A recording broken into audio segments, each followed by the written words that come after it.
The diner hums with comfortable chaos, the clatter of cutlery, low laughter from a table near the window, the hiss of coffee machines blending with quiet conversation. It's the kind of place where locals find solace and strangers get a fleeting glimpse of belonging. Sarah moves behind the counter, her every step efficient, every action deliberate. Her hands pour coffee, slide plates, and refill sugar jars like clockwork. But behind the rhythm of her work, her keen, trained eyes watch everything. And then it happens. A growl of engines shatters the tranquil orchestra of diner life.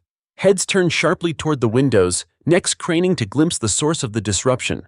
One by one, a line of motorcycles parks just outside the diner, a brazen display of power in chrome and steel. The riders dismount with practiced ease, their leather jackets marked with a jagged symbol that exudes rebellion. Conversations trail off mid-sentence, forks freeze halfway to mouths, and a fragile silence falls. "Here we go," mutters Hal, seated at the counter with his newspaper and coffee, a regular prone to pessimism. He knows this gang are at least their type. They've made pit stops in other diners around the area, leaving tales of harassment, petty theft, and intimidation in their wake. Sarah straightens unconsciously. Her gaze sweeps over the gang now filling the doorway, their boots thudding against the diner's linoleum floor like a battle drum. They are young, cocky, moving as a unit, though their unspoken hierarchy is clear. At the helm is their leader, a man whose wiry frame is cloaked in palpable authority. His face is weathered, hardened by years of getting his way. A scar cuts diagonally across his left brow, adding an extra layer of menace to his smirk. No one dares move. In this moment, a fragile barrier holds. The unspoken societal contract that they'll behave because the world demands rationality. Yet any resident of the human condition knows that contract means nothing when met with unchecked ego. "Smells like a dump in here," the leader announces loudly, his voice slicing through the eerie quiet. The comment sparks nervous chuckles among his crew as they take their seats near the back. Their confidence contaminates the air. Doesn't flinch. She picks up the coffee pot and steps out from behind the counter, weaving effortlessly through the tables. A heat buzzes beneath her calm exterior, a cocktail of anger and anticipation. Memories of conflict flood her mind. The bark of orders, the controlled chaos of operations, the split-second awareness of life and death. These men might think they dominate the room, but they have no idea who they've just stepped into the presence of. She approaches the table where the gang has sprawled out. They've claimed it like territory, deliberately pushing chairs aside, arranging themselves with exaggerated leisure. A younger member of the group tilts his chair back precariously, leaving a scuffed boot resting on the edge of the table. "Coffee?" Sarah's voice is calm. The word rolls out polite but confident. She holds the pot steady, making no move to place it on the table until an answer comes. The leader leans back, his smirk widening with the sort of defiance reserved for those used to pushing boundaries without consequence. "Who says we're paying?" he drawls. "You drink?" she replies evenly without missing a beat. "You pay." He snorts, more amused than offended. "You've got guts, lady." Sarah doesn't respond. Instead, she pours the coffee into one mug slowly, deliberately, her eyes never leaving his. It's a move that unsettles him, though he doesn't show it outright. She's not playing the role he expected. She isn't scared, flustered, or pandering. No, her stillness unnerves him precisely because it's so deliberate, so unlike the reactions he's accustomed to. "Drinks on the house," he tries again, his tone shifting toward testing the waters of dominance. "Not here," Sarah states. Two simple words, yet their weight presses down on the air between them. She steps back from their table, her posture firm but without aggression, leaving the coffee pot between them as a challenge of sorts. The younger biker with the chair reclined lets out a derisive laugh, kicking the table's edge hard enough to rattle the mugs and cutlery. One diner gasps audibly from across the room. Sarah doesn't react to the commotion. "Think twice," she says, her voice lowering slightly but somehow stronger for it. Her gaze locks with the leader's again. For a fleeting moment, she sees curiosity flicker behind his cocky facade. Curiosity and calculation. "Think twice about what?" the young biker mocks, throwing his arms wide as if inviting a fight. His posture is casual, but adrenaline sparks in the room like a live wire. Sarah knows this turning point intimately. It mirrors countless moments she's faced in her years of military service. The fine edge of decision. She leans forward slightly, not toward the younger man but toward the leader, making it clear who holds her attention. You've met a lot of people in your life, Sarah says. How many of them knew exactly what they were doing? Silence. The question hangs like a puzzle they weren't prepared for. The leader narrows his eyes at her, weighing her words. Around them, the diners hold their collective breath, caught in the tension between escalation and resolution. Is there a problem here? The voice comes from the doorway, firm and measured. Everyone turns toward the newcomer, a tall figure dressed in a sheriff's uniform. Deputy Mark Daniels. The gang stiffens but doesn't break their postures, clearly aware enough to avoid crossing legal lines outright while the law looms close. Still, their bravado remains. Mark's gaze quickly assesses the room before landing on Sarah. There's a subtle but significant exchange between them, an unspoken acknowledgement of the situation's volatility. Mark knows Sarah well enough to notice her restraint, but also the readiness coiled beneath the surface. "Just grabbing some coffee, officer," the leader says smoothly, leaning back as if to display innocence. The room's tension dips and peaks, fluctuating with every move. Mark doesn't reply immediately. Instead, he takes a single step into the diner, making his presence part of the standoff. His poise mirrors Sarah's, controlled, deliberate, commanding attention without demanding it outright. With his arrival, the gang's unchecked energy feels slightly reined in, but the underlying current of danger is far from gone. What happens next unfolds in moments too quick for some to process, but with consequences that will ripple beyond this day. The clink of mugs, the scrape of boots against the floor, voices in challenging tones, footsteps toward the door. And then, as if choreographed by chaos itself, something falls, a chair tipped too far back. The crash provokes an instinctive response from several diners. Startled movement, gasps, more noise added to the fraught air. Sarah's voice cuts through it all before anything spirals further. "Enough!" It's a single word, but layered with authority so unshakable it momentarily halts everything. In the stunned stillness that follows, the younger biker, who had been the most antagonistic until this point, freezes. The spell of chaos loosens its grip, but its shadows creep in the background still. Without missing a beat, Sarah steps forward. Her movement is controlled yet determinative, directly addressing not just the gang leader, but the room itself. "You've made your point," she says, her voice carrying equal parts patience and firmness. "And now it's over." Again, she looks directly at the leader. "Walk out of here with your dignity intact."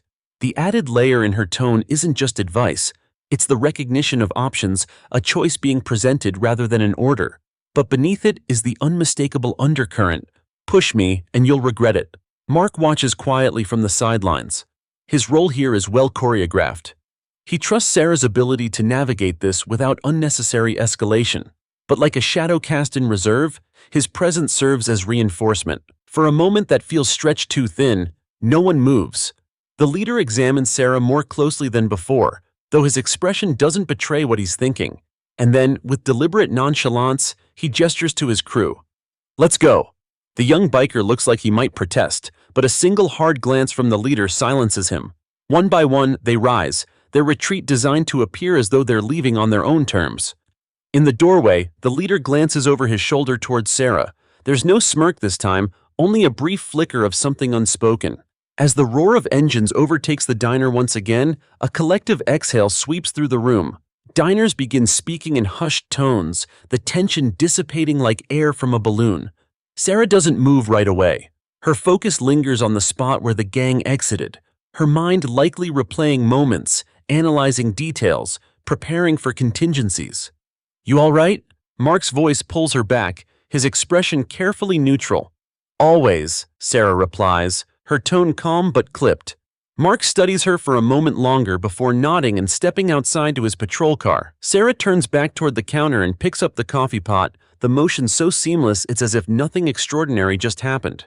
Yet as she begins refilling mugs and offering nervous reassurance to her patrons, the weight of what nearly unfolded pulses beneath the surface like an aftershock, and despite the calm restoration of normalcy, an unshakable feeling lingers. This isn't over yet. The door swings open. A shadow falls across the floor.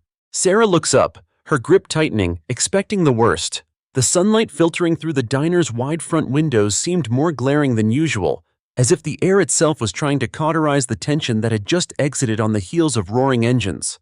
Yet despite the retreat of the biker gang, the diner's hum struggled to return to its former rhythm. The occasional clink of a mug or murmured reassurance from a concerned diner punctuated the silence like fragile attempts at rebuilding a sense of normalcy. Sarah stood behind the counter, her focus ostensibly on organizing stray sugar packets and centering herself in the storm's aftermath. Her hands moved efficiently, each motion deliberate but performed on autopilot, as her mind analyzed and reanalyzed the encounter. Beneath her calm facade, an undeniable heat still smoldered. Adrenaline twists through her veins in residual bursts, a relic of years when such spikes were as common as morning coffee. The voice of Hal, the diner's ever-pessimistic regular, broke through her reflections. "You sure know how to poke the wrong kind of hornet's nest, Sarah," he muttered. The older man was hunched over his plate, as if to shield himself from the memory of what had almost unfolded. His words, though gruff, carried a note of admiration, a skepticism toward what she'd done, paired with a reluctant respect that she had pulled it off. "They were going to poke it one way or another," Sarah replied without looking at him. Her tone was calm but carried the sharp clarity of someone who knew that fear made poor armor. Better to know where the thread is unraveling than let the whole thing fall apart without warning. Hal's bushy brows furrowed, his frown deepening. He didn't bother arguing, knowing better. Years of barstool wisdom had taught him when to debate and when to stay quiet. He settled for sipping his coffee, although his hands were hardly steady. The bell above the door chimed abruptly, its soft familiar jingle cutting through the fragile quiet. Heads instinctively turned, but the silhouette that entered wasn't a source of potential chaos this time. Instead, it was a woman in her 50s, dressed in a tailored suit with polished shoes that clicked sharply against the linoleum floor. Her presence stood in stark contrast to the earlier intruders. Her short iron-gray hair framed a face that exuded an air of authority, the kind that didn't need leather jackets or scars to project power. Sarah's gaze met hers as recognition flickered beneath her cool expression. The woman paused just briefly before stepping further inside. "Chief," Sarah greeted her evenly, her voice neutral but acknowledging. The act of referencing authority here carried weight, subtle but intentional. Chief Evelyn Grant of the County Sheriff's Department had eyes like a hawk and a no-nonsense demeanor to match. She'd been a steady cornerstone of the community when other leaders faltered. But now, standing amidst the tension-drenched remains of the diner's earlier encounter, she had the expression of someone following puzzle pieces that pointed toward storms no radar could chart. "Word travels fast," the chief remarked, more observation than statement as she surveyed the room. She took in the workplace calm Sarah had restored, noticing the minute tension that still clung to the corners of customers' faces like cobwebs. Sarah didn't bother being evasive. "It always does." The chief's measured gaze locked onto hers. "Well, someone pushed a little too hard last night over at the South Border warehouse. Same bikers by the marking on the jackets." She nodded toward the door where they'd exited minutes earlier, as if their shadows still lingered behind. "They found their way into my office this morning by way of a phone call from the owner looking to pull strings." Sarah poured another coffee for Mark, who had come back inside, shrinking his large presence so it wouldn't overshadow the room anymore. There were no unnecessary exchanges. She knew what the chief was circling, though Evelyn hadn't yet said it outright. They were probing, picking the weakest spots they could find in the area, Sarah supplied after a pause. Her voice was even, almost clinical. "They met a little more resistance than they counted on today." "Resistance?" Evelyn repeated. The word clung to the room like a subtle challenge. Sarah set the coffee pot down with an unreadable expression. "They didn't finish their coffee." It was a strange answer, disarming yet deflecting all in one. It carried a tone suggesting that whatever Evelyn wanted her to say, she would need to ask for it directly instead. Mark chose this moment to cut in. "Local businesses have been mentioning them more lately. Think they're setting down roots in a neighboring town or just passing through?" His inquiry was meant to shift the focus temporarily, if only to read Evelyn's real angle better. The chief gave him a faint shake of the head. "Don't count on them moving on anytime soon. But that's not even my main concern." Her eyes shifted deliberately back toward Sarah, probing, intuitively suspecting the edges of something bigger. Before either could speak further, Hal muttered something under his breath. It wasn't loud, but the quiet in the room seemed designed to magnify murmurs if not silences. "Not sure if anyone realizes it yet, but that leader," he looked at her like they knew each other. Sarah's grip tightened reflexively against the coffee pot's handle. The motion was brief, imperceptible to most, though Evelyn caught it like a hawk marking a rabbit's shadow beneath the grass. "That true?" Evelyn asked directly, her tone piercing but not yet accusing. Sarah didn't flinch. No, but men like him tend to look at everyone like there's something they can own. They test until someone doesn't take the bait. She finally glanced toward Hal without malice. It doesn't mean a history. Thing about testing, thought, host types, they escalate, Mark chimed in grimly. His words floated quietly but to the point, reaffirming suspicions bubbling just under everyone's skin since the moment the engines roared away. Evelyn's sharp gaze didn't falter off Sarah. Sarah, however, motioned toward the crowd of hushed, murmuring patrons, as if prompting Evelyn to consider broader aspects first. Bystanders scattered before the dust has barely settled? Is bad for business, Sarah remarked plainly. You plan on deterring them or simply keeping marginal containment? Evelyn looked around at the nervous, somewhat shell-shocked crowd. The older woman seemed to carry the weight of it square on well-worn shoulders, deflecting nothing. Her answer was slow, deliberate. We're monitoring all out-of-towners near Newquay Crossing and the Fringe's northern industrial zones. We'll need the patrol cycle reinforced, but prevention rarely settles debt when feathers stir over presumed displaced pride. Debt, Sarah repeated, her tone carefully blank. Her eyes narrowed faintly. Evelyn's choice of phrasing hadn't gone unnoticed. Across her peripheral, Mark leaned toward her chair like Sarah anticipated language breadcrumb was firmly atmospherically tossed intentionally, left for her alone. Brief connected hidden shorelines, such conversational tone traps folded into someone else's long-handed weighing reputation, eye along stunned spasms, tightening neck, tightened clocks, satively, hushedly cloud reset. The atmosphere inside the diner was suffocatingly tense, like a jar filled too tight, a single wrong turn threatening to crack the fragile container. Even as the door swung shut behind Chief Evelyn Grant, her polished shoes tap-tapping their way across the linoleum, the quiet inside was loud buzzing with whispers, stolen glances, and half-finished bites of food. It wasn't over, not by a long shot, and everyone in the room knew it. Sarah, unmoving behind the counter, finally placed the coffee pot down with a steady hand, but her fingers released it as if letting go of a grenade. Her eyes flicked toward the chief, who had slid onto one of the stools with calculated calm. Despite the unease permeating the air, Evelyn's presence exuded authority, grounding the rising anxieties while simultaneously presenting potential answers to unspoken questions. It wasn't every day that trouble knocked and was followed by no-nonsense backup steps behind.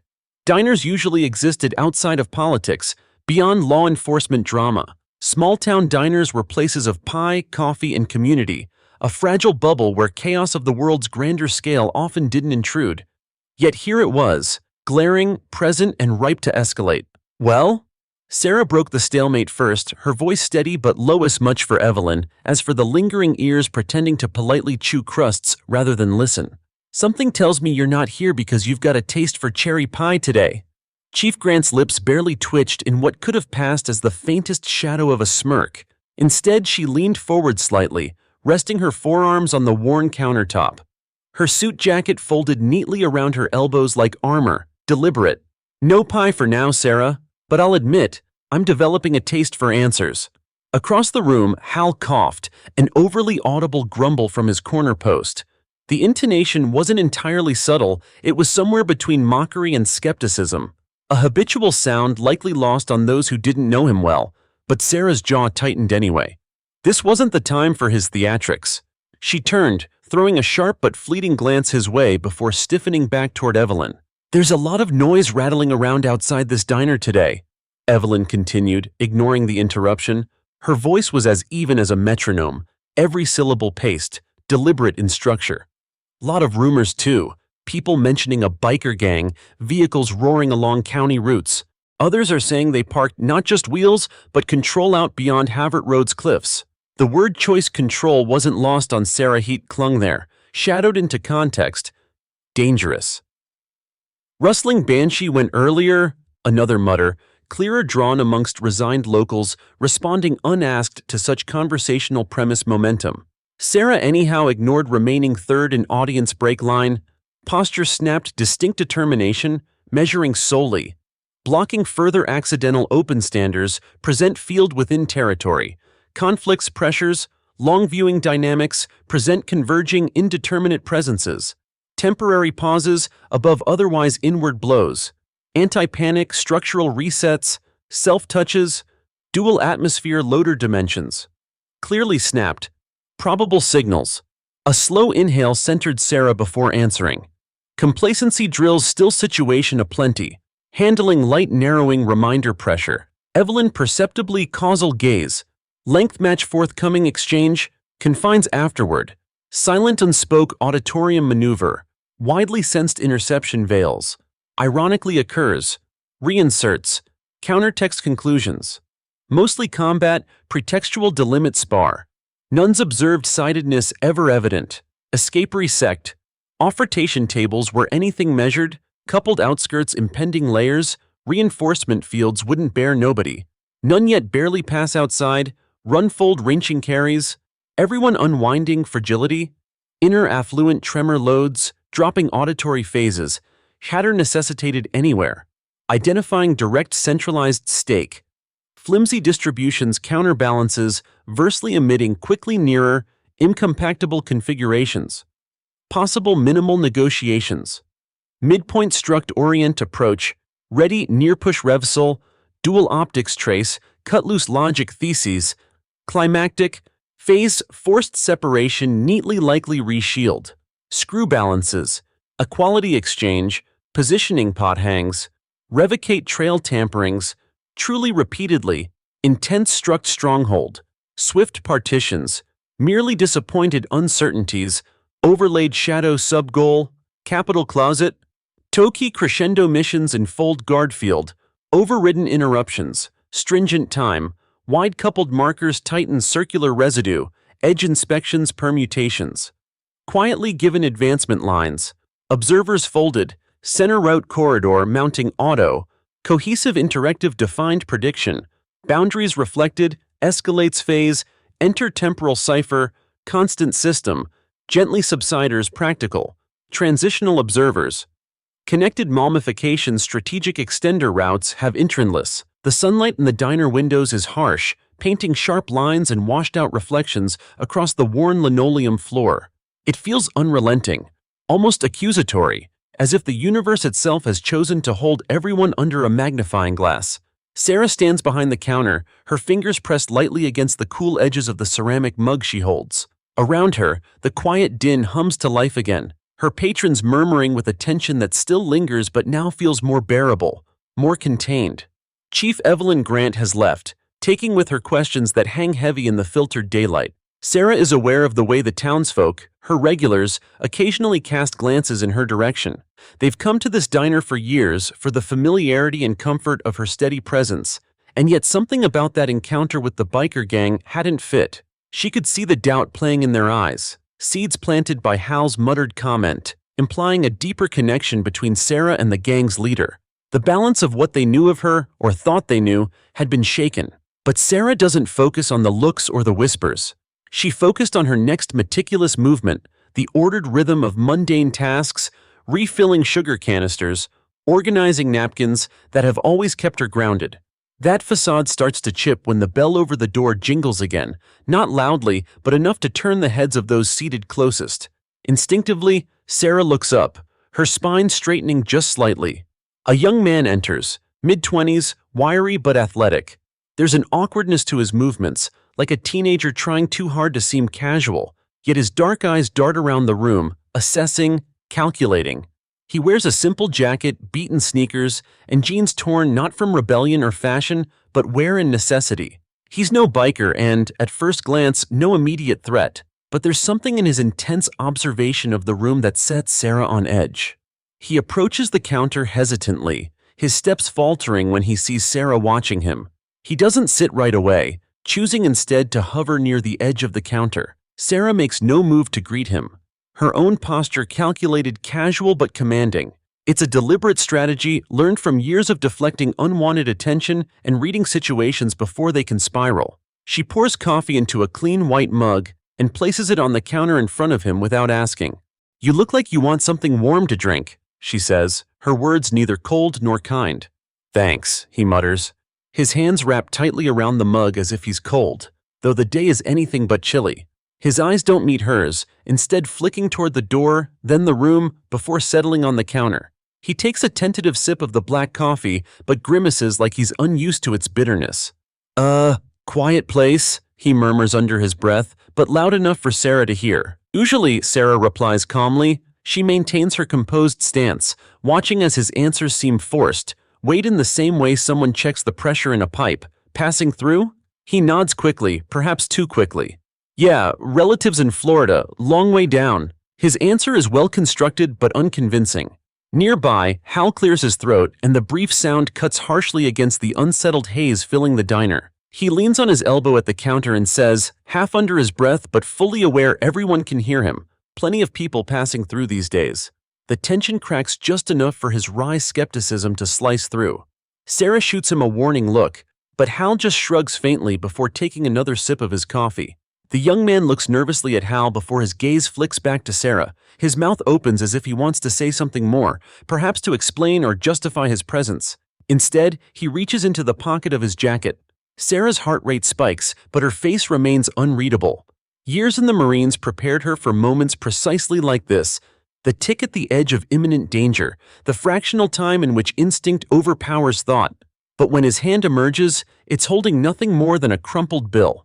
Here, he says, sliding it across the counter toward her. He downs the rest of the hot coffee in one big gulp and sets the mug down harder than he probably intends to. His movements seem jittery now, less awkward and more agitated.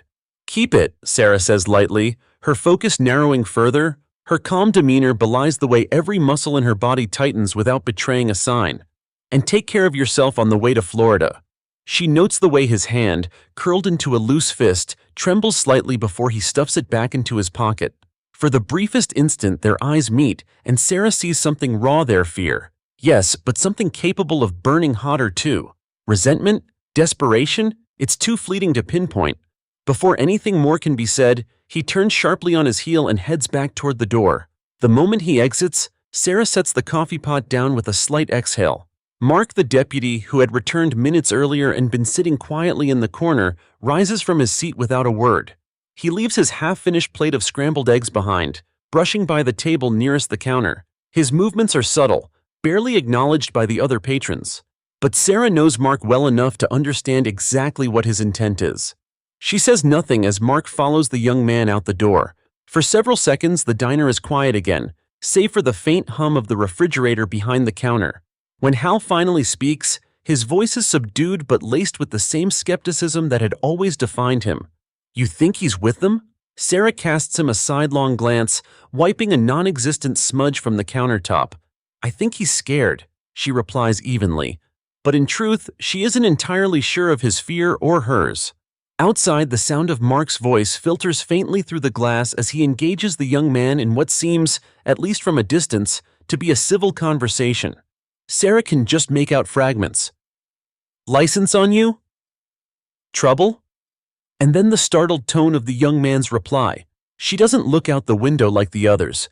She's trained her focus inward, processing rather than reacting, battling the instinct to run outside and take control of the conversation herself. Minutes later, Mark returns. He steps back into the diner and adjusts his belt methodically before making his way back to Sarah at the counter. His face is serious, though not alarmed. Whatever had just transpired hadn't escalated into anything beyond words. Kid says he's hitching, Mark says in a low voice meant for her ears alone. He picks up the fork from his abandoned plate but doesn't resume eating. Claims someone gave him a lift this way, no ties here, checked his IDIT's legit. But? Sarah prompts. She catches the slight furrow of his brow and knows there's more beneath the surface as surely as she knows she's breathing. Mark exhales sharply and leans a fraction closer, but he didn't seem like he's just passing through. You know the look, like he had something to say but couldn't find the words, or maybe didn't feel safe enough to try. Sarah lowers her gaze to the counter briefly, her thumb absent-mindedly tracing the handle of the coffee pot. For a moment, she allows herself to feel the weight of uncertainty pressing down. The gang was one thing. Sarah understood people like them, their patterns and tactics. But this was different. If that kid was scared, of what exactly, or of whom? Before either she or Mark can speak further, a loud honking breaks through the quiet, muffled ambiance. Both their heads snap toward the window. A beat-up truck idles in the parking lot, its rusted bumper bouncing subtly with the engine's vibration. The young man climbs into the passenger seat, shrinking into the anonymous shadow of its cab. Whoever's behind the wheel doesn't linger. The truck pulls off the lot faster than necessary, exhaust sputtering as it disappears down the road. Mark lets out a low grunt. Well, there goes that lead. But Sarah isn't so sure. Her eyes follow the diminishing form of the truck as it winds down the highway, disappearing further into the dense tree line. Something about the way the kid moved, too hesitant, too resigned, sticks with her, a nagging burr pinching her thoughts. Around her, the diner gradually resumes its strained normalcy. Mugs refilled, chairs scraping back against linoleum, mundane conversations wrapping themselves around the frayed edges of tension like gauze over wounds. But another visitor waits. Sarah doesn't know it yet, but when the bell above the door jingles again, when someone else enters her fragile sanctuary, it will be the moment that changes everything. The clinking sound of a spoon hitting the side of a coffee cup echoed faintly, a mundane noise that felt amplified in the uneasy stillness of the diner. Sarah's hands moved methodically as she wiped down the counter, her movements steady, deliberate, as if convincing herself as much as anyone else that everything was fine. But beneath her calm exterior, her mind raced. Mark quietly returned to his seat, picking up his now cold plate of food. He shifted in his chair, his shoulders tense with the weight of unspoken thoughts. The young man outside the hitchhiker with darting eyes and trembling hands lingered in his mind. He'd seen fear plenty of times in his line of work, not just fear of the law, but fear of something bigger, something harder to define. Mark glanced at Sarah, who was uncharacteristically quiet. "You thinking what I'm thinking?" he asked softly, spearing a bite of eggs with unnecessary force. His tone was low enough not to carry, but Sarah wasn't in the mood to engage in speculation. She didn't answer immediately, instead focusing on wiping an already spotless section of the counter. "Depends," Sarah finally said, her voice calm but pointed. "Are you thinking that kid's scared of more than just the road?" Mark tilted his head in silent agreement, chewing slowly. It was exactly what he'd been thinking. But he knew better than to push Sarah in moments like this. She wasn't a talker, at least not until she had all the facts. Instead, he let the silence stretch between them, punctuated only by the faint clatter of utensils and the hum of the refrigerator behind the counter. Across the room, Hal was still in his corner, his ever-present coffee cup cradled in his hands like a lifeline. He watched Sarah with a mixture of curiosity and skepticism, his wiry eyebrows drawn together in a permanent scowl. Hal was a man of few words, but when he did speak, it was usually to voice an opinion no one else had asked for. "You should have asked him more questions," Hal finally muttered, his voice carrying despite its low volume. He didn't bother looking up from his cup, but his comment hung in the air like the stale scent of burnt toast. "I'm not an interrogator," Sarah replied evenly, not looking at him. "If he wanted to talk, he would have. Or he would have if someone gave him a reason to feel safe," Hal shot back, his tone sharper now. The words stung more than Sarah cared to admit, but she didn't let it show. She knew Hal meant well in his gruff, roundabout way, but his timing was less than ideal. The tension in the room was palpable enough without him stirring the pot. Before Sarah could respond, the bell above the door jingled again, drawing everyone's attention. The diner grew silent as heads turned toward the entrance. The figure that stepped inside was a stark contrast to the wiry young man from earlier. This man was broad-shouldered, with a weathered face that spoke of years spent under harsh sun and harder circumstances. His denim jacket was frayed at the edges, and his boots left faint scuffs on the linoleum floor as he walked. Sarah's stomach tightened involuntarily. The man didn't carry the overt menace of the biker gang from earlier, but there was a weight to his presence that set her instincts on high alert. His eyes scanned the room slowly, deliberately, before landing on her. There was a flicker of recognition there, though Sarah couldn't immediately place him. "Afternoon," the man said, his voice gravelly but calm. He approached the counter with measured steps, every movement calculated.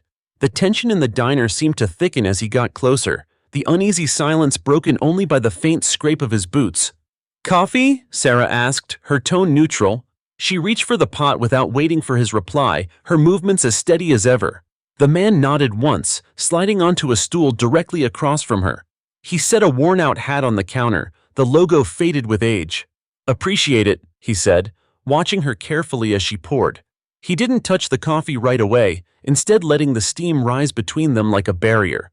"Quiet place you've got here. Usually is," Sarah replied, mirroring his calm. "Unless it's not." The man let out a low chuckle, though there was no real humor in it. Guess I came through on an interesting day then. Sarah didn't respond, letting the silence stretch. She studied him carefully, noting the subtle tension in his shoulders, the way his hands rested on the counter as if ready to move at a moment's notice. He was the kind of man who'd seen his share of trouble, that much was clear, but what kind of trouble and why he was here remained unanswered questions. Mark, ever watchful, slid off his stool and approached the counter, his gaze steady on the newcomer. "You from around here?" he asked, his tone polite but firm. The man glanced at Mark, his expression unreadable. "Just passing through," he said simply. "Figured I'd stop for a cup of coffee before hitting the road again." "Lot of people passing through today," Mark said, his eyes narrowing slightly. "What brings you this way?" The man shrugged, taking a slow sip of his coffee. "Road's a funny thing. Sometimes it leads you to places you didn't plan on going." Sarah's grip tightened imperceptibly on the coffee pot. She recognized the deflection for what it was, a dodge meant to avoid giving a real answer. But pressing him for details might do more harm than good, especially with the room already on edge. "You military?" Sarah asked suddenly, her question catching both Mark and the man off guard. The man's eyes flicked to her, sharp and assessing. For a moment he said nothing, and the air thickened with unspoken tension. "Was," he admitted finally, his voice softer now. "A long time ago." Sarah nodded, her expression unreadable. "Thought so. You've got the look." The man's lips quirked into a faint smile, though it didn't reach his eyes. "Funny, people don't usually notice that." "I notice a lot of things," Sarah said evenly. Her gaze didn't waver, and for a moment, it felt like the two of them were the only ones in the room. The unspoken understanding between them was subtle but undeniable, a recognition of shared experiences, even if the details remained unsaid. Before the conversation could continue, the sound of engines revving outside shattered the fragile calm. The rumble was low at first, but it grew louder, closer, until it seemed to shake the very walls of the diner. The patrons froze, their eyes darting to the windows as fear crept back into the room. Sarah's jaw tightened, and her eyes flicked to Mark, who was already moving toward the door. The man at the counter set his coffee down, his posture shifting slightly. The easy calm he'd exuded earlier was gone, replaced by a quiet readiness that mirrored Sarah's own. "You expecting company?" the man asked, his voice low. "Not the kind we want," Sarah replied tersely. She moved out from behind the counter, her steps deliberate. The shadow of the biker gang fell over her thoughts, their earlier visit still fresh in her mind. Mark opened the door just as the first motorcycle came into view. Then another, and another. The parking lot was soon filled with the roar of engines and the gleam of chrome under the afternoon sun. The gang was back, and this time they weren't pretending to be casual visitors. The leader dismounted first, his wiry frame as commanding as ever. He surveyed the diner with a smirk that made Sarah's blood boil. Behind him, his crew fanned out, their movements deliberate, predatory. "Round two," Hal muttered from his corner, his voice heavy with resignation. Sarah stepped forward, her stance firm. She locked eyes with the leader, her expression a mask of calm determination. If he thought he could intimidate her, he was about to learn how wrong he was. The leader's smirk widened as he approached the diner, his boots crunching against the gravel. He stopped just short of the door, tilting his head as if sizing her up. "Miss me?" he called out, his voice dripping with mockery. Sarah didn't flinch. "Guess you forgot something the first time around," she said evenly.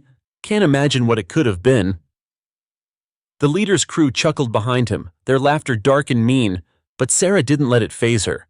She'd faced worse than this, much worse. Mark stepped outside, his hand resting on his holstered weapon. He didn't draw it, but the message was clear. "This is private property," he said firmly. "You're not welcome here." The leader's smirk faltered just slightly, his eyes flicking to Mark before returning to Sarah.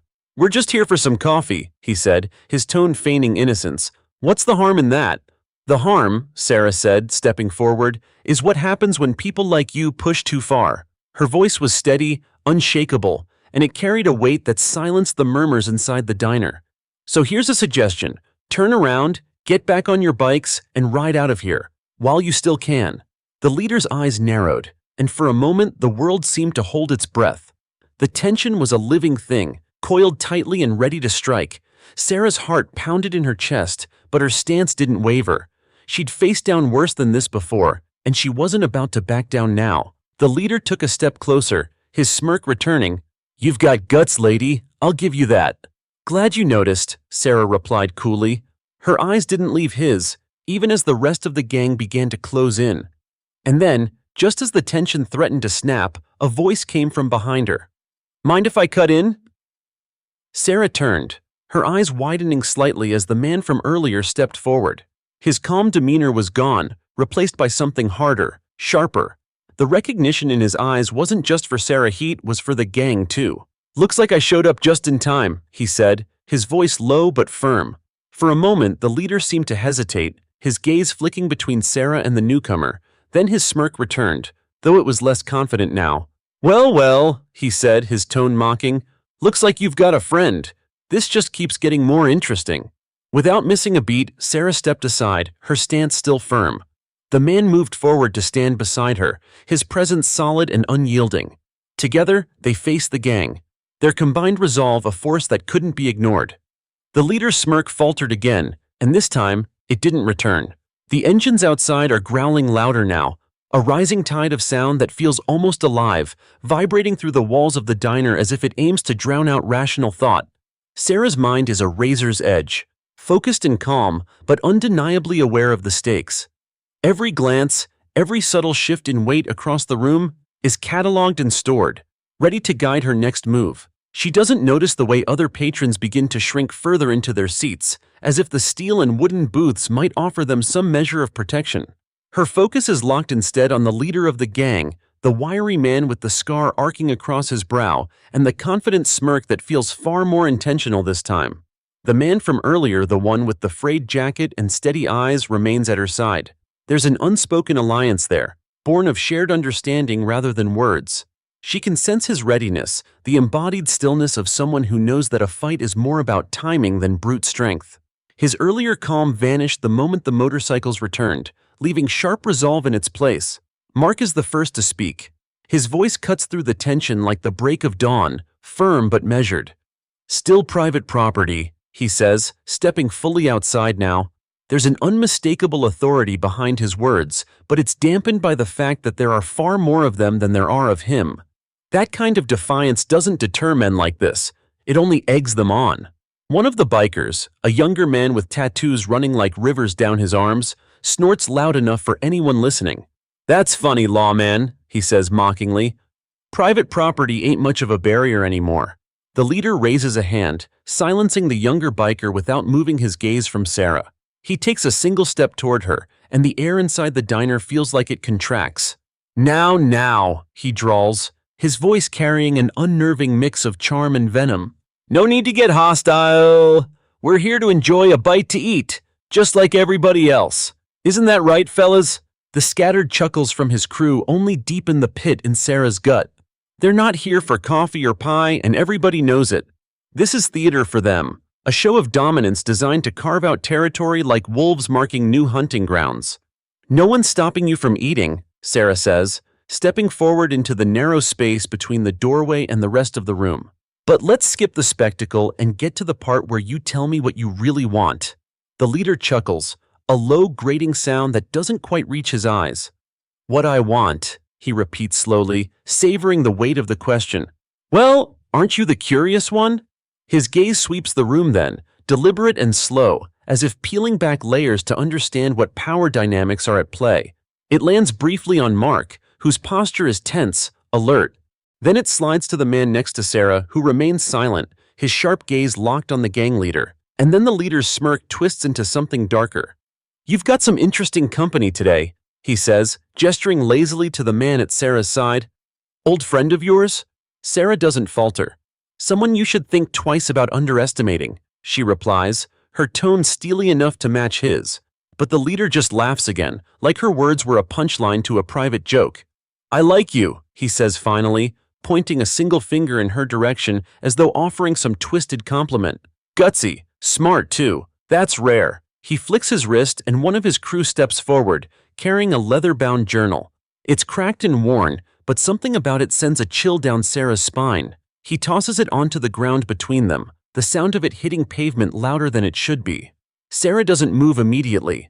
Her instincts scream caution as her eyes flick to the journal, then back to the leader. "What's in it?" she asks, though part of her isn't sure she wants to know. The leader shrugs, feigning indifference. Just some interesting history, he says lightly, though his tone is laced with meaning. Thought it might jog some memories for you. Sarah's blood turns cold. It's a move designed for maximum impact, to test not just her composure, but her story, who she is, and what she might be hiding. She doesn't break her gaze from his, careful not to give him even the smallest advantage, even as her mind races with the implications. The man by her side steps forward suddenly, his movements precise, deliberate. He picks up the journal without hesitation, flipping it open with one hand while keeping his body angled carefully between Sarah and the gang. His eyes scan the pages quickly, the tension in his jaw visible even beneath the layer of resolve he wears like armor.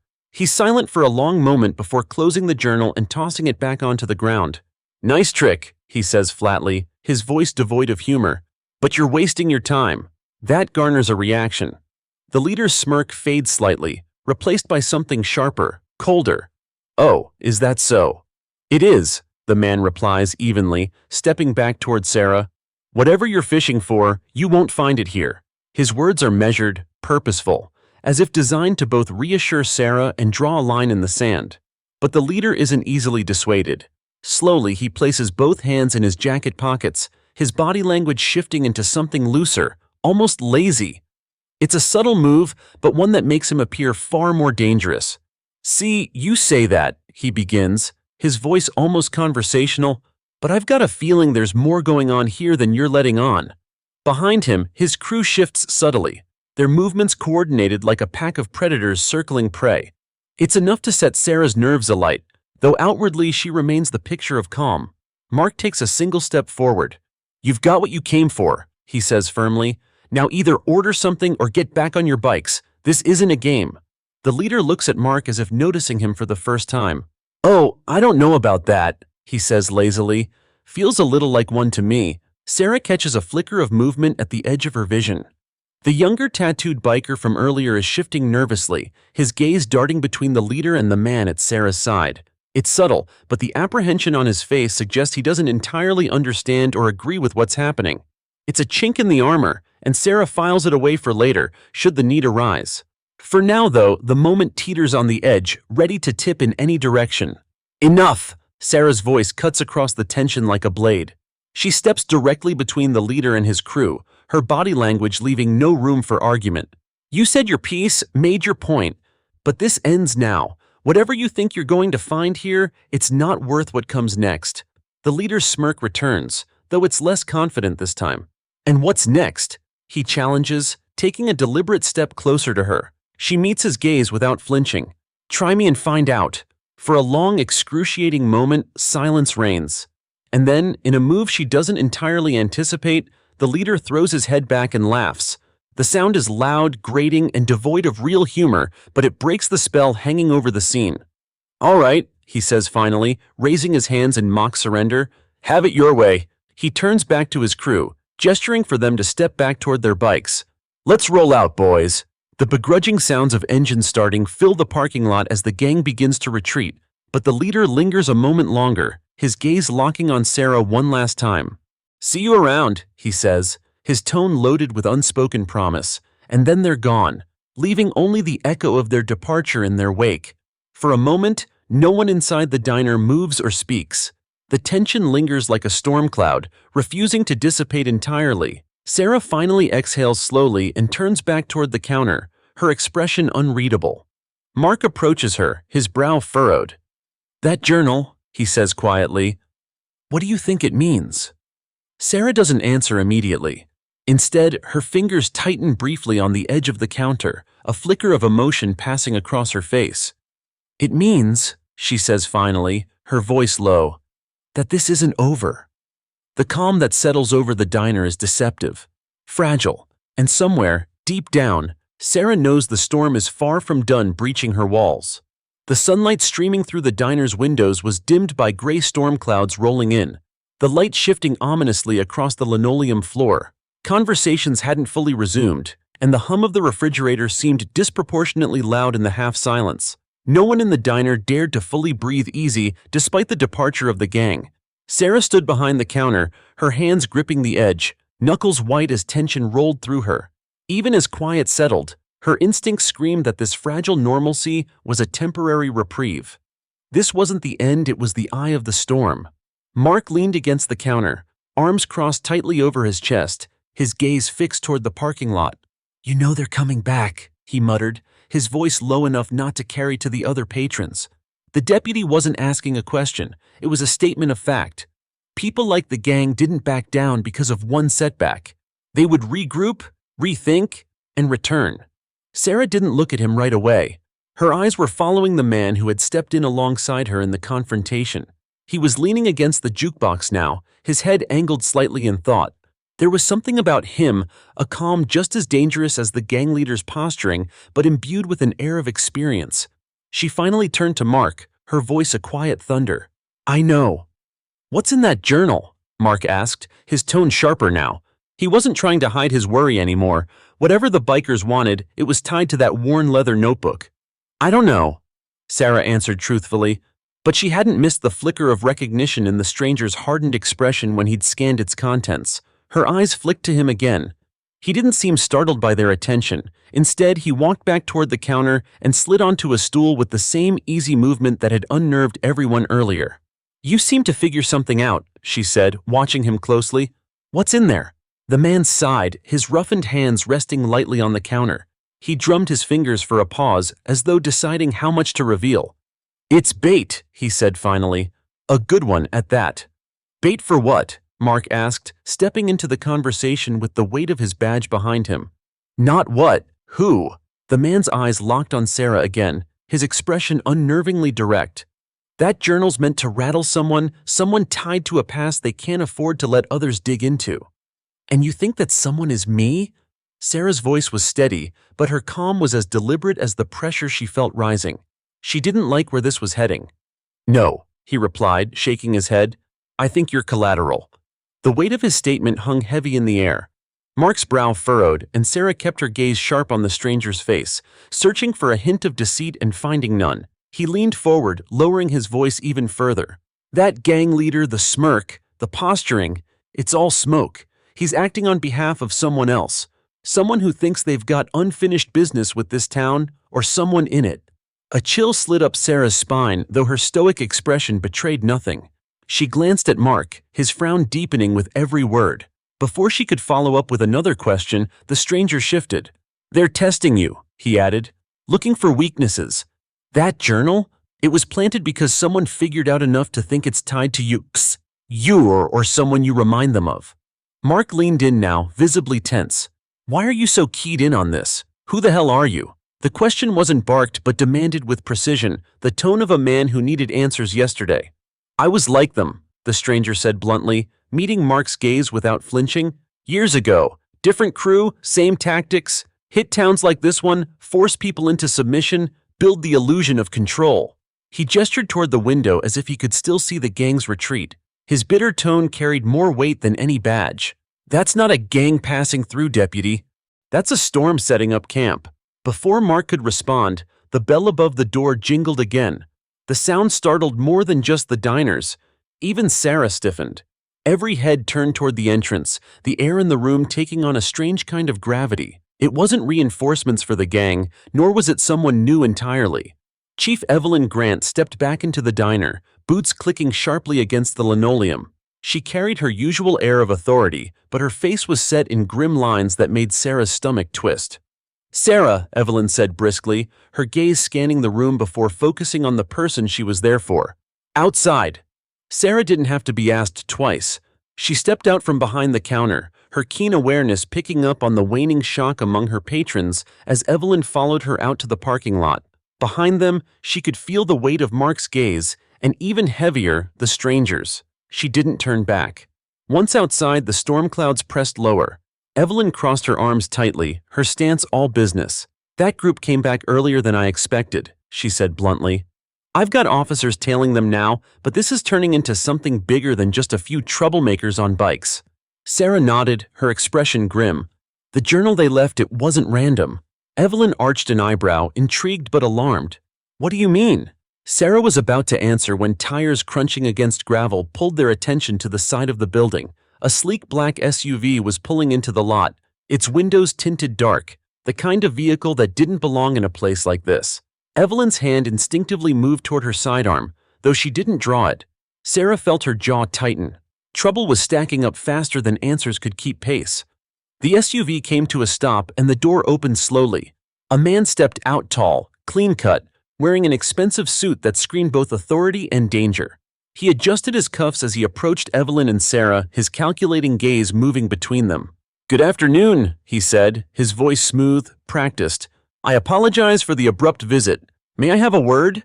Evelyn's stance immediately shifted into defensive professionalism. "You'll have to start by telling us who you are." The man smiled, though it didn't reach his eyes. "My name is Agent Carter, Department of Homeland Security." He pulled a badge from inside his jacket, showing it briefly before tucking it away. "And I believe we have a mutual interest in those individuals who just left your establishment." Sarah exchanged a quick glance with Evelyn, uneasy but intrigued. "Homeland Security?" Evelyn asked suspiciously. "What's your business with a small-town gang of bikers?" Carter's smile widened fractionally. "Let's just say they're not as small-town as they appear, and their interest in your diner specifically has piqued some concerns above my pay grade." Sarah's heart kicked against her ribs, though her face betrayed nothing. She didn't trust the man, not for a second, but his presence here, official or not, added a layer of complication she hadn't anticipated. "And how exactly does this involve us?" Evelyn pressed, her tone laced with warning. "It involves anyone in their sights," Carter replied smoothly, his gaze lingering on Sarah for just a moment too long. "But I don't mean to intrude on your investigation. Just consider this a friendly heads-up. These people aren't working alone, and their endgame isn't localized to diner disputes." Sarah's patience snapped. "If you have something worth saying, say it outright." Carter's expression cooled, all pretense of charm evaporating. "They're looking for something or someone that threatens them. And based on their interest here," he said, his gaze sharp on her again, "I'd say you're already in the crosshairs." The silence that followed was crushing, like the calm before the first lightning strike in a storm. Evelyn finally broke it. "If these people are as dangerous as you say, what's DHS doing about it?" Carter's smirk returned faintly, though it carried no humor. "What we always do: observe, assess, and if necessary, intervene. But considering what I've heard about this place," he added, his gaze darting to the diner, "you may not need us to handle this."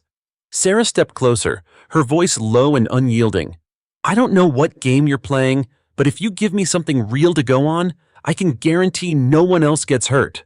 Carter tilted his head slightly, as if debating whether to take her seriously. Then, without another word, he handed over a folded piece of paper.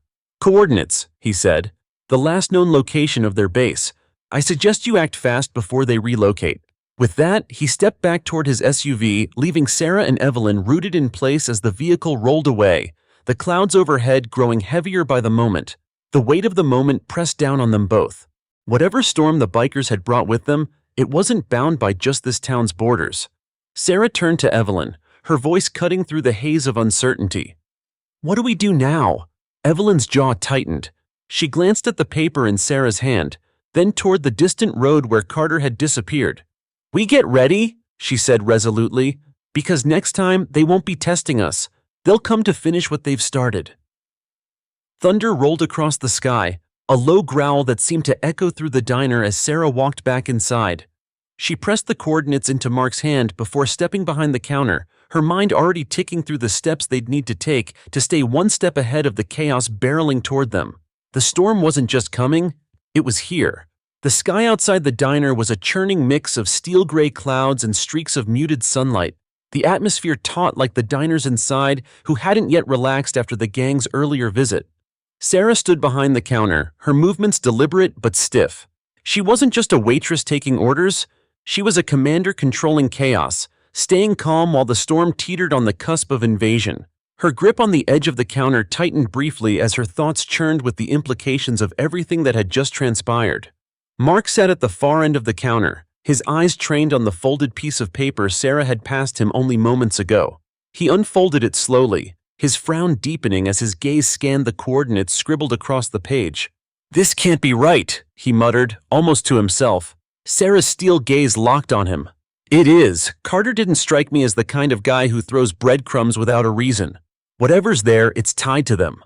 Them being more than just that gang, Mark replied, folding the paper again. He leaned forward, shoulders tense, his voice lowering. You know this isn't about pie or parking disputes anymore, don't you? This is something bigger. I can feel it. Sarah nodded but didn't elaborate. Deep down, she feared Mark was right. This wasn't just about intimidation or territory. This was a hunt, deliberate and calculated. The gang wasn't just probing for weaknesses. They were ferreting out something or someone that mattered far more than they were letting on. The patrons inside still whispered in hushed tones, their plates only half touched, while Hal tapped his fork against his coffee cup in an oddly rhythmic manner. Sarah caught the repetitive clink out of the corner of her ear and clenched her jaw. Every minor sound, every flicker of movement from the edges of her vision, carried undue weight now. Everything felt like it could be a sign, a signal, a trigger for what was coming. "They'll regroup," came the voice from the jukebox corner. The man with the frayed jacket cut through the tension of the room like a knife. He wasn't looking at Sarah or Mark, but at the empty doorway, his gaze as sharp as his words. "And when they come back, they won't be playing games anymore." Mark craned his neck slightly to get a better view of the stranger. "You come with a name? Or are you just going to keep spouting doomsday prophecies with vague observations?" The man smirked faintly, though it barely registered as amusement. "Gavin," he said after a pause. "Gavin Royce. Not much of a name, but it'll do." Sarah raised her brows subtly. "You seem pretty familiar with how these people think, Gavin. Care to share how?" He finally turned to face her, his expression softening just enough to communicate he wasn't a threat, at least not to her. "I've dealt with their kind before. Like I said earlier, their leader is nothing other than the mouthpiece of someone bigger, someone smarter. If you want to stop this from escalating, you need to figure out who's pulling the strings." "Easier said than done," Mark quipped. "And you're sure you're not hiding anything that might help us, Gavin?" Gavin inclined his head slightly, acknowledging the suspicion without flinching. "I know enough to get you pointed in the right direction, but no one's surviving this if you keep second-guessing allies." Sarah frowned but didn't contest him. Her gut told her Gavin was right about one thing. There was no room for hesitation anymore. When the gang came back, their intent wouldn't include idle threats or intimidation tactics. Not this time. Before anyone could say more, the sound of thunder rumbled faintly in the distance. It wasn't motorcycles this time. It was nature, the sky above finally succumbing to the storm brewing at its core. Rain began to spatter against the diner's windows, dripping slowly at first as if testing the surface before building into steady cascades. Outside, the parking lot was almost empty, save for Mark's patrol car and a single rusted sedan belonging to one of the regulars. A stark contrast to the earlier chaos, yet there wasn't anything comforting about the illusion of peace. Sarah leaned against the counter, staring at the rain-streaked glass and biting back the unease curling inside her. "Carter said something about those coordinates," Mark started, folding the paper again and slipping it into his shirt pocket. "If they've got a base set up there, what's the play? Do we confront them or wait for them to come back here again?" "We don't wait for anything," Sarah said matter-of-factly. "Waiting puts everyone in this town at risk. If they're close, it's better to go to them and figure out what they're after firsthand." "And do what when we get there? They outnumber us and chances are they're armed," Mark countered. "That's why we don't confront," Sarah clarified. Her voice was level, but it carried an edge of finality. "We observe. Figure out their weak spots, their numbers, their movements. Then we plan." Gavin's smirk returned faintly, his gaze shifting to Sarah with what looked like approval. "Now you're talking sense." The sound of chairs scraping against the floor caught their attention. Hal was rising from his usual corner, his movements sluggish but deliberate. The older man adjusted his cap and cast Sarah a vaguely disapproving look. "You two sound like you're going to war," he muttered. "That's because we are," Sarah replied without an ounce of hesitation. Hal grunted and shook his head, muttering something under his breath about young bloods and their heroics. He shuffled toward the door, pushing it open just enough to let himself slip out into the rain without another word. His departure left an odd void in the atmosphere, as though even his cynicism had been a thread holding something together. "We're not dragging anyone into this," Sarah said firmly, her eyes still watching the door where Hal had left. "This is on us. The fewer people involved, the fewer people who get hurt." "Assuming it stays that simple," Mark said, his skepticism plain. "When has it ever been simple?" Sarah shot back. The diner fell into silence again, save for the rhythmic drumming of rain against the roof. Sarah turned back toward the counter, her shoulders squared as she formulated a plan in her head. Every second counted now, and she wasn't going to waste a single one. "Mark," she said, snapping him out of his reverie, "I need you to contact the chief. Let her know we're scouting the coordinates Carter gave us. But don't wait for backup, we can't afford the delay." The deputy hesitated briefly before nodding. "All right. But if this turns into something more, you'll need more than just the two of us and our mystery guest here." Sarah glanced at Gavin, who simply raised a brow as if to say he wasn't going anywhere. "We'll cross that bridge when we get to it." Mark sighed but made his way to his patrol car, already reaching for the radio clipped to his shoulder. Sarah turned her attention back to Gavin, narrowing her gaze slightly. "You're coming with us." "You don't trust me," Gavin remarked, though there was no offense in his tone. It sounded more like an observation. "Not yet," Sarah admitted, "but I trust that you know enough to help us stay ahead of the curve."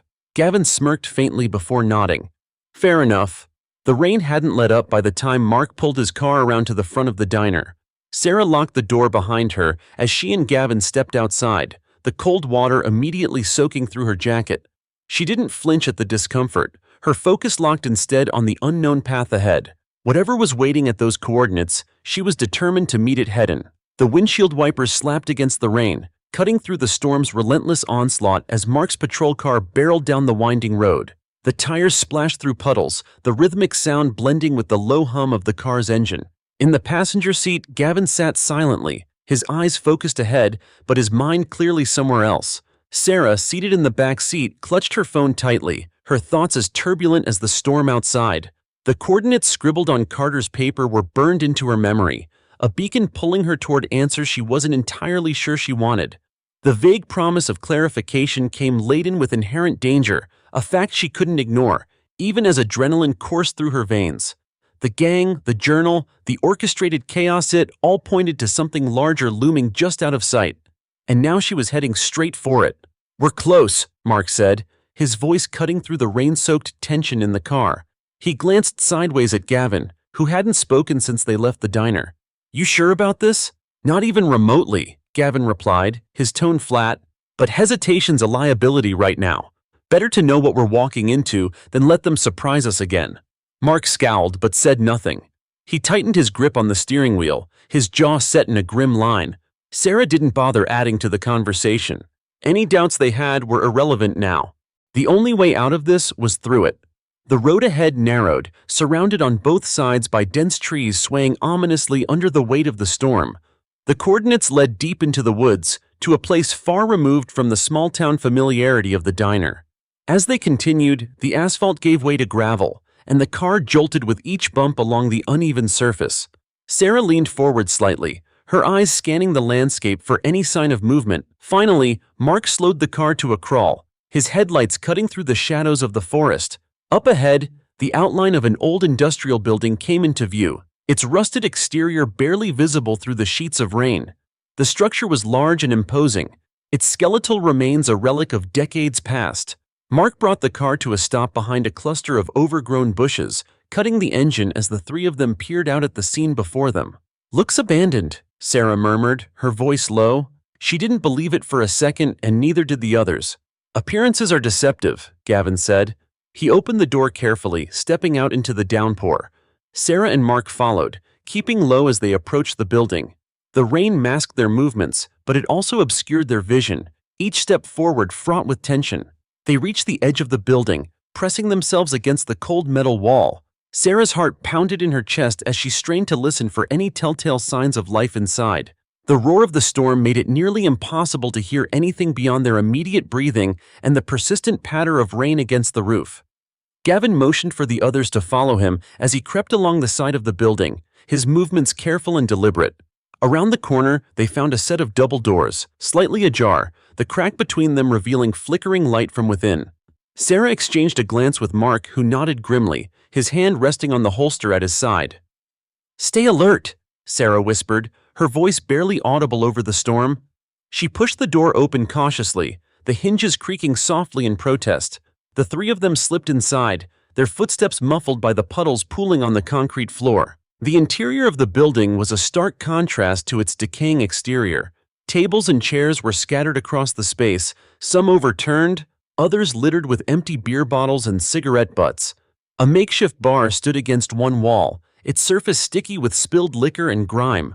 The air was heavy with the stench of sweat and stale smoke, a reminder that this place wasn't as abandoned as it seemed. At the far end of the room, a staircase led up to an open balcony overlooking the main floor. From their position by the entrance, Sarah could make out the faint outlines of shadowy figures moving above. Her stomach tightened as she realized they were vastly outnumbered, but the alternative, retreating without answers, wasn't an option. Mark reached for his radio, but Sarah grabbed his wrist, shaking her head. "We don't need backup tipping them off yet," she murmured. "Let's see what we're dealing with first." Gavin motioned for them to spread out, his expression grim as he moved toward a cluster of stacked crates near the wall. Sarah and Mark crouched behind a dusty table, their eyes trained on the figures above. The faint sound of voices drifted down from the balcony, though the storm outside muffled most of the words. Despite the distance, Sarah recognized the gang leader's voice immediately, his cocky tone cutting through the ambient noise like a blade. "They're talking about something," Mark whispered, his gaze narrowing. "Can't make it out." Sarah's jaw tightened. "Doesn't matter what they're saying. What matters is why they're here." Before Mark could respond, a sudden movement from the balcony caught all their attention. One of the bikers stepped forward, his boots thudding against the metal surface as he leaned over the railing. He shouted something over his shoulder, and moments later, another figure appeared, the leader. He carried the same leather-bound journal they'd seen at the diner, his expression smug as he flipped through its pages. Gavin tensed, his fists clenching at his sides. "That journal isn't just bait," he said quietly. "It's leverage." Sarah frowned, her mind racing as she tried to piece together what he meant. "Leverage for what?" "For whoever they're working for," Gavin replied. "That journal holds something or someone they think they can use to their advantage. This isn't just a gang looking for trouble. This is planned. Calculated." Mark's grip tightened on his holster, his gaze locked on the leader above. "If we move now, we can take them by surprise." "And then what?" Sarah countered. "We're outnumbered and outgunned. We need to be smart about this." Suddenly, the leader's voice boomed across the room, loud enough for them to hear clearly. "Think they're smarter than us, but they don't know what we know." His laughter echoed ominously, sending a chill down Sarah's spine. He held the journal up triumphantly, as if daring anyone to challenge him. Sarah's mind raced as she tried to decipher his words. Who was he talking about, and what did they supposedly know? But before she could dwell on it further, the sound of footsteps descending the staircase snapped her focus back to the immediate danger. The gang members were moving, their shadows stretching across the floor as they spread out across the room. Sarah motioned for Mark and Gavin to retreat, but before they could move, one of the bikers glanced in their direction. His eyes widened in surprise, and he shouted a warning to the others. "We're blown!" Gavin hissed, drawing a knife from his boot as the room erupted into chaos. Mark drew his weapon, stepping in front of Sarah as the gang converged on their position. The leader's laughter echoed again, this time tinged with excitement. "Well, well," he called out, "look who decided to join the party!" Sarah's pulse thundered in her ears as she ducked behind a table, narrowly avoiding the swing of a heavy chain wielded by one of the bikers. Mark fired a warning shot into the air, the crack of the gun loud enough to give their attackers pause. "Stand down!" Mark shouted, his voice commanding. "This doesn't have to get ugly." The leader smirked, stepping forward with deliberate calm. "Oh, but it does. You see, you've wandered into something much bigger than you can handle, and now it's too late to walk away." He gestured to his crew, and the bikers advanced, their weapons glinting ominously in the flickering light. Sarah's heart pounded as she assessed their options, searching for any advantage in a fight that felt increasingly impossible to win. And then, from the shadows, a new voice rang out, cutting through the chaos like a blade. "Enough." The single word carried a weight that silenced the room, drawing every pair of eyes toward its source. A figure stepped forward from a darkened corner, their face obscured by the hood of a rain-soaked jacket. The leader's smirk faltered, replaced by a look of genuine surprise. "You're not supposed to be here," he said, his tone laced with unease. The hooded figure pulled back their hood, revealing a face Sarah hadn't seen in years, a face she'd never expected to see again. The world seemed to hold its breath as recognition dawned, the storm outside mirroring the turmoil inside the room. "Recap. Sarah, Mark, and Gavin infiltrate the gang's hideout, discovering the leader using the journal as leverage. A fight breaks out, but a mysterious figure arrives, turning the tables with their shocking appearance. The storm outside reaches a crescendo as lightning dances violently across the sky. Each electric flash briefly illuminates the interior of the decrepit building, casting jagged shadows that make the already tense scene all the more surreal. Sarah doesn't move. Her vision narrows, focusing only on the figure that stepped forward, a face pulled from a vault of memories she hadn't opened in years. Recognition floods her as she tries to reconcile the impossibility with reality.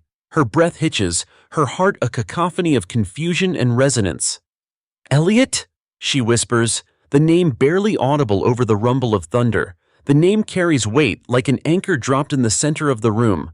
She doesn't realize she's said it aloud until Mark glances back at her, eyebrows raised with a look that screams, "You know this person?" But Elliot doesn't look at her. His cold, piercing gaze is locked on the gang leader, who at first had seemed untouchable in his raw, unshakable confidence. Now that confidence quivers ever so slightly, replaced by unease that snakes across his expression. "This reunion isn't a part of the plan," the leader says sharply, though his voice doesn't carry the same biting edge as it had moments ago. There's a flicker of something unmistakable: fear. "Plans change," Elliot replies, stepping further into the light. His voice is even, but there is something beneath the surface, a controlled rage honed like a blade. His rain-soaked jacket clings to him, shadows playing tricks on his features. But his stance, deliberate and unwavering, speaks volumes. He's no outsider to danger, no stranger to the stakes at hand. The bikers remain frozen in place like animals unsure whether to attack or flee. They exchange uneasy glances, uncertain of this new dynamic. The leader, no longer smirking, takes a step forward, but it's clear he's no longer in control of this room's energy. "So now what, Elliot? Come to play the hero? Thought you washed your hands of this life." Elliot tilts his head slightly, the motion unnervingly calm. "You don't even know what game you're playing, Brock, and that's the difference between you and me." The way he says the gang leader's name strikes a dissonant chord. It becomes clear to everyone that this isn't their first meeting. Sarah steps out from behind the table she'd used for cover, her voice low and controlled. "Elliot," she says again, this time firmer, commanding his attention. "What are you doing here?" Finally, Elliot turns to face her. His expression softens infinitesimally but remains guarded. Stopping this, he says simply, as if that somehow answers everything. But his words only deepen the pit of questions forming in Sarah's mind.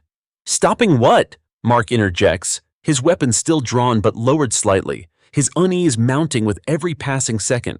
Elliot doesn't answer him. Instead, he pivots back to Brock and gestures to the journal clutched in the gang leader's hand. "Let me guess," he says, his tone edged with dark amusement. "You've been sifting through scraps of history, piecing together bits of a puzzle you don't understand. Thinking it gives you power." Brock tightens his grip on the journal, his jaw clenching. "It's not about power," he snarls. "It's about cleaning up the mess people like you and her left behind." He jerks his head towards Sarah, venom dripping from the gesture. "You think you're untouchable just because you walked away, but someone always remembers the damage." Elliot takes another step forward, his form towering even though the gang outnumbers him. "You're gambling with borrowed chips, Brock. Whoever's pulling your strings didn't send you here to win, they sent you here to burn." The leader flinches, barely perceptibly, but enough for Sarah to notice. Her sharp intuition picks up on the cracks forming in Brock's bravado, cracks widened by Elliot's deliberate verbal assault. But before she can intervene or question further, chaos erupts. One of the younger bikers, spurred by adrenaline or fear, lunges forward with a crude weapon raised in old steel pipe. The motion shatters the tenuous standoff. Sarah reacts instinctively, ducking low as the pipe swings over her head and crashes into the metal table she was standing near. The room erupts into movement, bodies colliding, chaos surging. Mark fires a warning shot into the ceiling, the deafening crack momentarily halting the melee. "Don't be stupid," he shouts, his voice commanding. But the warning goes unheeded as another biker charges forward, this time aiming straight for him. Mark pivots smoothly, using the man's own momentum to send him crashing into the crumbling wall. Sarah finds herself grappling with another attacker, their movements messy and frantic. She's not armed save for her reflexes and strength, but it's enough. She maneuvers quickly, striking with precision, her years of military training taking over completely. The biker stumbles back, dazed but not down. Elliot, meanwhile, moves with startling efficiency. He disarms two bikers in rapid succession, his movements fluid and controlled, like a choreographed dance of violence.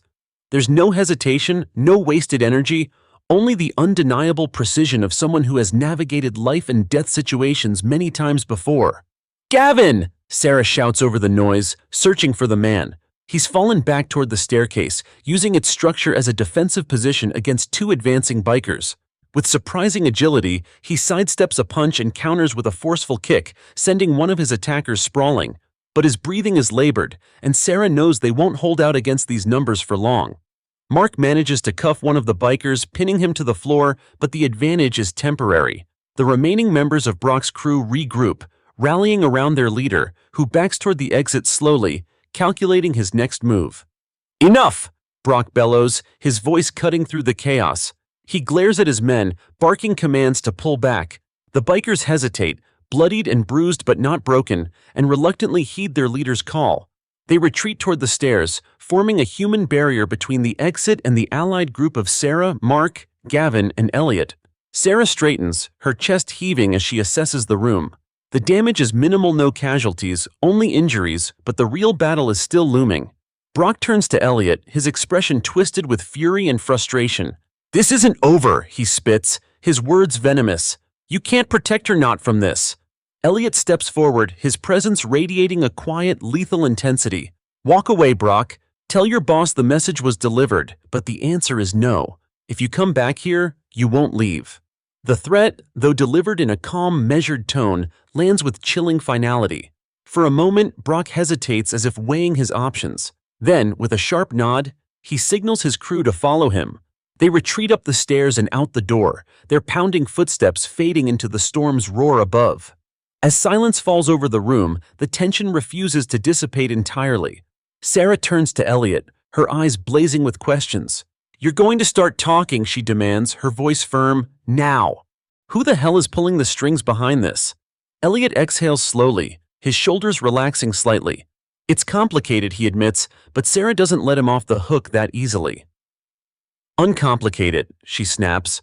"Or so help me, I don't care what history we have. I'm not walking into this blind." Elliot meets her gaze, his own hard but tinged with something else, something almost apologetic. "You're not the target," he says finally. "You're the bait, and whoever's hunting you isn't going to stop until they get what they want." Mark steps between them, his expression equally demanding. "What do they want?" Elliot runs a hand through his damp hair, his jaw tightening. "Closure," he says darkly. "Revenge. Just as they think anyway, but it's all wrapped in a lie." "I need more than that," Sarah says, her voice low and steady. "You owe me that much." Elliot hesitates, then finally nods. "There's a name you need to know. Callum Voss." The name lands heavily, hanging in the air like storm clouds. He's the one orchestrating this, and if we don't move first, he'll finish what he started. "Started when?" Mark presses. Elliot exhales sharply. "Years ago, back when Sarah and I were still in the service. This isn't just a vendetta, it's unfinished business." As lightning flashes across the sky, illuminating the grim faces of everyone in the room, Sarah knows this fight is far from over. Callum Voss wasn't just a name, he was a storm unto himself. And now, with her past catching up to her, the battle ahead promises to be the most personal one yet. Recap: Sarah, Mark, Gavin, and newcomer Elliot fend off Brock's gang, forcing their retreat. Elliot reveals a name from Sarah's past, Callum Voss, who is the mastermind behind the bikers, intent on vengeance.